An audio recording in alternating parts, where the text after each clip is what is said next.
Jadilah pada kami tak bodoh, meski memang kami tak pandai, tapi kami berjanji akan tetap mengkritik sesuai isi hati.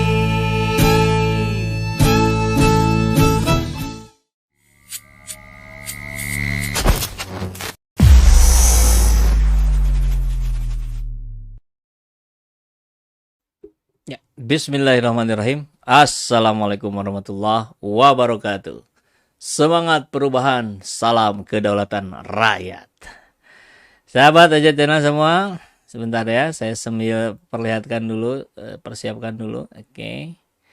Ya, kita akan membahas persoalan yang menarik di tadi malam. Tadi malam itu ada pertemuan. Ceritanya sih koalisi besar, jadi ada 6 partai koalisi pemerintah hari ini, PDI, Golkar, P3, PAN, Gerindra, satu lagi apa ya? Lupa saya. Pokoknya ada satu yang tidak hadir dan tidak diundang, yaitu adalah dari Nasdem. Ya, jadi kalau Prabowo ditanya kenapa Nasdem nggak hadir, oh Pak Surya Paloh sedang di luar negeri gitu. Tapi informasi yang kita terima dari kubu Nasdem, mereka tidak diundang. Padahal kalau diundang akan hadir. Ya tentulah tidak diundang karena sudah dianggap sebagai lawan politik. Barangkali begitu ya, sehingga kita dengar dari Romi Romahur Muzi, itu ketua Majelis Pertimbangan P3 yang mantan napi koruptor. Perlu saya perjelas biar tahu pemetaannya seperti apa. Itu mengatakan bahwa bisa jadi di pertemuan nanti malam, kemarin ya bilangnya ya, di pertemuan nanti malam akan ada koalisi besar yang terbentuk dengan Ganjar Pranowo sebagai capres dan cawapresnya Prabowo Subianto. Wah, hebat kali dia ya. Partai yang nyaris tidak lolos threshold ya, karena hanya 4,0 sekian gitu kalau tidak salah. Kemudian mampu mencoba memberikan arahan prediksi yang Prabowo mau jadi cawapresnya Ganjar. Rupanya tidak. Tidak terjadi itu. Dan di saat yang sama kemudian CNBC ya, salah satu media mainstream melakukan polling. Kalau CNBC saya kira itu jauh lebih netral dibandingkan SC Channel. Kalau saya yang bikin polling nanti hasilnya 95% Anies. Atau kemarin misalkan yang agak-agak netral ya, agak-agak netral, ILC juga luar biasa dominan. Nah sekarang CNBC harusnya ini jauh lebih ada di tengah gitu. Nah, tapi hasilnya kita lihat ya. Oke, nah kita gedein deh biar kelihatan. Nah gara-gara Anies begini mereka panik. Jadi CNBC membuat polling, kelihatan nggak ya? Prabowo, Anies, dan Ganjar jadi cawapres 2024. Sobat CNBC pilih siapa? Alasannya tulis di kolom komentar katanya. Dan hasilnya adalah Prabowo 16,4%, Ganjar 15,5%, Anies Baswedan 68,1%. Luar biasa. Ada perubahan, ada penurunan di Anies ya kalau tidak salah. Kita lihat yang update-nya langsung per hari ini. Karena ini 1 hari lagi selesai. Dan suara yang masuk 45.000. Luar biasa, ini sangat besar. Bandingkan dengan survei yang hanya berapa? 2.000, 3.000 gitu. Lagian bisa dipesan pula itu gitu. Nah ini yang real. Tanpa settingan, tanpa pesanan, semua orang bisa ikut. Lagi-lagi membuktikan pilihan rakyat ya Anies Baswedan. Sehingga saya kira inilah yang membuat kepanikan pada kubu penguasa hari ini. Ya. Ketika rakyat dikatakan sudah jenuh, sudah bosan, dan bahkan kecewa dengan kekuasaan hari ini, ya mereka pilih yang antitesisnya dong. Ya Anies Baswedan. Gitu. Mau tidak mau faktanya begitu gitu. Nah sekarang kita lihat ya, di Twitter. Tuh, udah turun nih. Jadi 68 turun 1%. Lumayan sebenarnya ya, karena ini sudah dikerahkan barangkali para buzzer pesanan. Prabowo, Anies, dan Ganjar jadi calon presiden RI 2024. Sobat CNBC pilih siapa? Alasannya tulis di kolom komentar. Hasil terakhir ini Ya, beberapa jam lagi berakhir kayaknya ya. 67% Anies Baswedan, Ganjar 15%, Prabowo Subianto 17%. Naik 1% nih Prabowo. Luar biasa ya. Lagi-lagi saya sampaikan bahwa CNBC ini media mainstream. Nah, kita tahu biasanya media mainstream itu ya cenderung agak-agak ke pro pemerintah. Biasanya kan begitu ya. Ya kecuali kita harus akui, kecuali misalkan Metro TV. Ya Metro TV karena punyanya Surya Paloh, ya tentu tidak pro pemerintah gitu. Itu hal-hal yang wajar lah yang kita maklumi. Nah, kenapa Anies yang akhirnya terus-menerus menjadi pilihan rakyat? Ini yang luar biasa, kemudian dikelola, dijawab, dijelaskan oleh rakyat. Rakyat sendiri yang menjelaskan, netizen sendiri yang menjelaskan. Ini yang luar biasa. Bukan oleh jubir, bukan oleh tim ahli, staf khusus dan sebagainya, bukan rakyat. Seperti yang centang biru nih, Nandid. Karena rekam jejaknya bagus kok gitu. Ini alasannya kan. Apa munculin ini. Kita dengar ya. Katanya kalau rakyat pilih rakyat. Nah ini di 2024 ada kesempatan nih buat kita rakyat pilih calon presiden yang benar-benar dari rakyat. Ini kali pertama pemilu presidennya benar-benar dari rakyat. Pemilu yang kita pilih langsung loh ya. Pak SBY, Jenderal, Pak Jokowi, Gubernur Jakarta waktu itu, Pak Prabowo, Menteri, Ganjar, Gubernur Jawa Tengah. Nah, kira-kira siapa yang rakyat, benar-benar rakyat, nggak ada jabatannya, sudah selesai jadi Gubernur Jakarta. Nah, kita bisa tahu sendiri namanya. Nah, kalau emang benar-benar rakyat, kita pilih calon presiden yang memang benar-benar dari rakyat. Ngerti rakyat dia. Bukan cuma cerdas, tapi paham gimana caranya kita lebih sejahtera. Jangan suka teriak-teriak Anies Baswedan begitu. Pilih aja. Silakan. Kan pasti tahu tuh rakyat yang udah gak menjabat apa-apa. Yang lain-lain masih pejabat. Bukan rakyat. Rakyatnya setengah-setengah. Tapi kalau yang itu, yang tadi disebut itu, rakyat beneran 100%. Ya gak? Iya, jadi bagi rakyat, pilihlah calon presiden yang rakyat. Kenapa? Karena dia yang lebih mengerti tentang rakyat. Karena dari rakyat.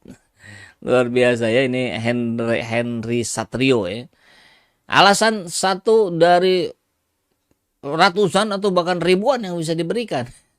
Visioner. Nah, jelas Anies pro petani lokal, pro rakyat, bukan yang lain, bukan sedikit-sedikit impor. Bahkan yang dilakukan oleh Gubernur Jakarta Anies Baswedan ketika saat menjabat, dia memanfaatkan provinsi-provinsi lain yang sumber alamnya masih bagus untuk dibeli oleh Jakarta. Kan keren ini.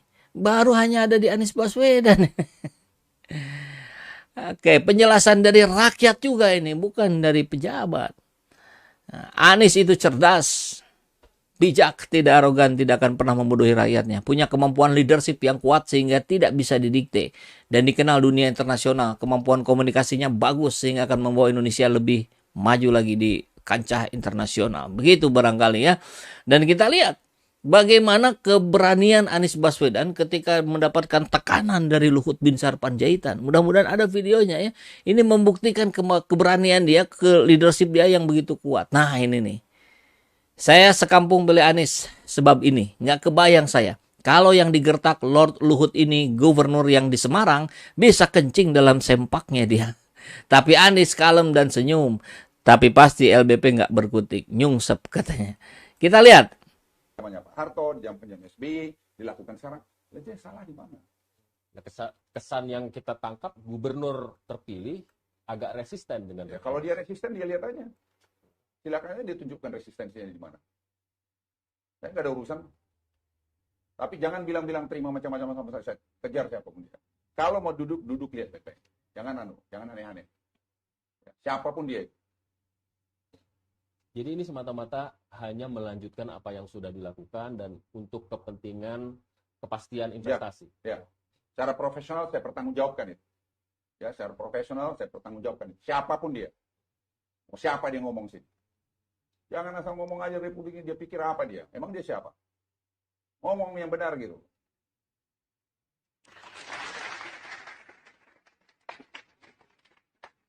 Tanggapan Anda, Pak Gubernur? Insya Allah saya akan terus dan tetap pegang aturan-aturan yang ada. Terus. Justru karena kita menggunakan aturan itulah maka kita menertibkan. Seperti itu kan, ya, yang tadi dirujuk keputusan era Pak Harto. Namanya Kepres nomor 52 tahun 95. Jelas sekali, pasal 4 ini katakan di situ bahwa wewenang tanggung jawab reklamasi Pantura di tangan gubernur. Jelas tuh dikatakan. Lalu ini menarik nih. Kemudian gubernur harus membentuk untuk melaksanakan reklamasi itu. Ini pasal 8. Untuk menyelenggarakan reklamasi Pantura, gubernur membuat sebuah badan pelaksana. Oke? Itu kata Kepres. Kemudian sesudah ada Kepres ini, tahun 95, Pemprov DKI membuat Perda. Oke? Perda nomor 8 tahun 95. Dan Perda itu mengatakan, di pasal 33, penyelenggaraan reklamasi dilakukan oleh badan pelaksana. Nah, sekarang yang terjadi, jangan sampai ada sebuah pihak membangun sesuatu. Saya ini bangun rumah di situ. Sudah saya bangun rumah atau bangun gedung tinggi, besar, tanpa mengikuti aturan. Kemudian saya bilang, tolong beri ini izin. Kenapa? Karena saya sudah membangun, saya sudah keluar banyak, saya sudah investasi, maka beri saya izin. Tidak bisa. Kalau Anda melanggar. Dan ini pelanggaran. Pak Harto, Luar biasa ya. Itulah keberanian seorang Anies Baswedan. Menghadapi LBP tenang saja, senyum saja gitu. Karena dasar yang digunakan adalah aturan. Ya udah mau apa lagi kalau sudah aturan. Nah, ini saya kira yang tempo hari pun kita lihat bagaimana keberanian, kepiawaian komunikasi seorang Anies Baswedan di kancah internasional yang saya kira tidak ada yang bisa mengalahkan. Apalagi kalau Pak Ganjar dicari rekam jejaknya itu nggak ada ketika dia bicara dalam forum internasional di luar negeri gitu. Padahal Indonesia tentu harus betul-betul kuat dalam kancah internasional tentu ya. Oke, Anies pemimpin murni kecerdasannya merakyat adil. Ini lagi-lagi ya yang perlu saya jelaskan. Ini bukan dijelaskan oleh jubir, ini bukan dijelaskan oleh staf khususnya, staf ahlinya, oleh rakyat. Artinya kita bisa lihat nih di video ini.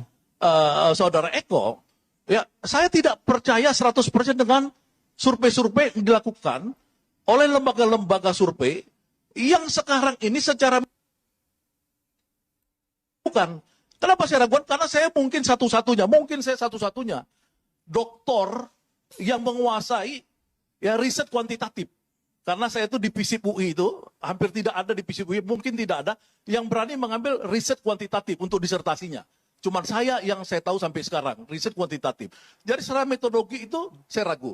Yang kedua, sekarang ini, zaman teknologi canggih, orang bicara crowdsourcing. Saya mau nunjukkan di sini kepada Anda semua. Inilah hasil 1 tahun belakangan ini dari Google Trend.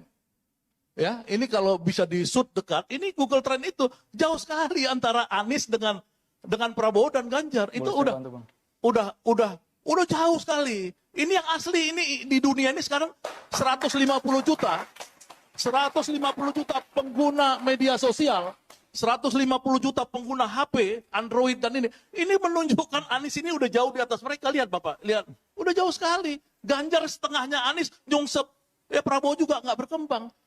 Jadi Anies itu saya nggak takut sebagai pendukung Anies sudah di atas semuanya. Ya insya Allah perubahan itu bersama Anies Baswedan. Terima kasih. Oke, clear ya. Mau diapain lagi gitu. Memang sudah begitu hasilnya. Sudah begitu faktanya ya. Dan yang selalu menarik adalah memilih itu adalah membandingkan. Jadi mau tidak mau kita harus ada pembandingnya. Memang kemarin agak sulit ketika Ganjar belum dicapreskan ya. Nah sekarang setelah dicapreskan, walaupun belum resmi karena belum didaftarkan ke KPU, ya minimal kita bisa mulai membandingkan dengan clear. Ini Anies Baswedan, begini profilnya, begini prestasinya. Ini Ganjar Pranowo, begini profilnya, begini prestasinya. Ini Prabowo Subianto. Nah tentu kita melihat, nah, sekarang kita mulai masuk ya. Sekarang kita mulai masuk pada kabar yang tadi malam. Nah, jadi tadi malam itu digadang-gadang akan ada koalisi besar, Ganjar capres, cawapresnya Prabowo. Ternyata prank gitu ya. Ketua Umum Partai Gerindra Prabowo Subianto membahas duet dengan Ganjar Pranowo saat para ketum partai koalisi pemerintah bertemu dengan Pak Jokowi. Prabowo berkata pertemuan para ketum dengan Jokowi tak terlalu membahas masalah politik, yang menampik ada pembahasan rencana dirinya mendukung Ganjar Pranowo. Tadi nggak terlalu rinci membahas soal rencana mendukung Ganjar, kata Prabowo. Jokowi, kata Prabowo, lebih banyak bicara mengenai perekonomian Indonesia. Jokowi berpesan kepada para ketum untuk melanjutkan pembangunan agar Indonesia menjadi negara papan atas dalam urusan ekonomi. Menurut Prabowo, Jokowi tidak berpesan tentang politik. Jokowi juga tak membahas soal koalisi Pilpres 2024. Saya kira nggak ada secara praktis, tidak. Tetapi titipan besar bahwa kita harus rukun, kita harus kompak, bisa kerjasama demi bangsa dan negara. Padahal sebelumnya, Ketua Majelis Pertimbangan DPP P3 Muhammad Romahur Muzi, mantan napi koruptor, berkata pertemuan Presiden Jokowi dengan Ketua Umum Partai membahas koalisi Ganjar Prabowo. Pertemuan nanti malam yang rencananya dihadiri oleh seluruh ketum partai pendukung pemerintah minus Nasdem berpotensi mewujudkan koalisi besar dengan formasi Ganjar Prabowo Capres-Cawapres. Ya, sudah terbukti ya. Ini apa yang dikatakan Romi ini dasarnya tidak ada, faktanya juga berbeda gitu. Akhirnya ya nggak bisa kita percaya. Kabar lain kita bisa tunjukkan juga bahwa hari ini, siang ini, Caimin dan Erlangga bertemu di Senayan. Jadi pertemuan tadi malam hanya ini saja lah, pertemuan halal bihalal ya. Karena memang seketum partai belum ketemu semua, nampaknya begitu ya. Ketum PKB Caimin dan Ketua Golkar Erlangga Hartarto akan menggelar pertemuan Rabu siang ini di kawasan Senayan. Sekarang Rabu, betul. Menurut Waketum DPP PKB Jazilul Fawaid, dalam pertemuan siang nanti Caimin dan Erlangga akan membahas perkembangan politik terkini. Ya bisa jadi Prabowo Erlangga ya saya kira bagus-bagus aja. Ini jadi pertarungan yang seru. Walaupun kans Golkar merapat ke koalisi perubahan pun rupanya juga cukup kuat, tapi nggak masalah gitu. Yang penting 3 deh gitu, jangan 2 lagi gitu. Kalau dipaksakan 2 seperti keinginan Pak Presiden, dengar-dengar kita kemarin begitu katanya, ini akan kembali terulang Pilpres 2019 kemarin. Ya, ia pun tak membantah saat ditanya apakah agenda pertemuan itu bisa jadi sinyal bergabungnya Golkar ke Koalisi Kebangkitan Indonesia Raya. Gus Imin dan Erlangga rencananya akan menggelar halal bihalal. Padahal kemarin udah ketemu itu di istana. Istana yang dipakai untuk kepentingan kelompok. Aduh, padahal istana itu harus kepentingan negara ya. Pada pertengahan April lalu, Caimin sempat mengatakan Golkar berpeluang bergabung ke KKIR yang saat ini terdiri dari PKB dan Gerindra. Karena itu kata dia, ketiga partai butuh menyamakan frekuensi. Koalisi tambahan ini fix. Oke, ya begitu ya informasinya. Nah, kembali pada persoalan ini, inilah akhirnya membuat ketar-ketir karena ketika fakta di lapangan, polling yang tanpa settingan itu menunjukkan Anies Baswedan yang mendominasi. Bayangkan saja sahabat EC Channel semua, Anies Baswedan oleh berbagai survei yang konon katanya pesanan, itu selalu ditempatkan di posisi yang buncit katanya ya. Posisi nomor 3 setelah Ganjar, Prabowo, Anies. Ada juga yang Prabowo, Ganjar, Anies. Pokoknya Anies ketiga aja. Tapi yang 1 dan 2 harusnya kan mereka lebih percaya diri dong dengan dukungan rakyat kalau memang benar. Tapi kan ternyata tidak. Kubu 1 dan kubu 2 artinya Prabowo dan Ganjar. Ya, bukan Prabowo dan Ganjar ya tentu ya. Tapi pendukungnya lah, pasukannya. Kerjanya apa yang mereka lakukan? Mendegradasi Anies. Jelek-jelekin Anies, fitnah Anies. Kan ini logikanya di mana? Logikanya di mana? Yang mungkin terjadi adalah sebetulnya Anies itu nomor 1, Ganjar Pranowo nomor 2 atau nomor 3, baru Prabowo nomor 3 atau nomor 2. Tapi yang nomor 1-nya Anies. Kenapa?